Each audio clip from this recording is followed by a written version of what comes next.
Le symbole de la reine voyageuse fut forgé dès le début. C'est à l'étranger que la vie de la jeune Élisabeth bascule en 1952, précisément lors d'une visite au Kenya où elle apprend la mort de son père.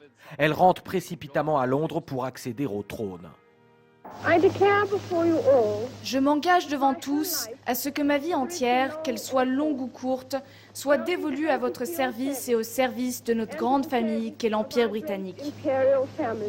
Sa vie sera longue et c'est pour servir cet empire qu'est le Commonwealth qu'Elisabeth II, toujours chef d'État de 16 pays, sillonnera la planète. Des îles Tuvalu aux confins de la Chine, elle aura bénéficié d'une arme de choix pour ses voyages, le bateau royal Britannia, véritable ambassade flottante de la monarchie qui sillonnera les mers pendant plus de 40 ans. En 62 ans de règne, le carnet de voyage de Sa Majesté est sans égal.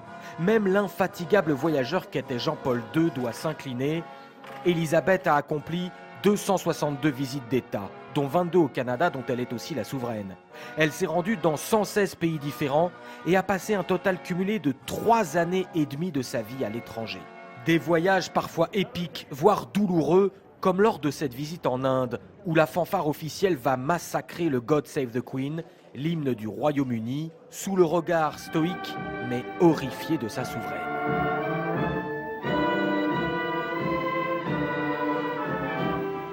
La France, dont elle parle parfaitement la langue, est un pays ami.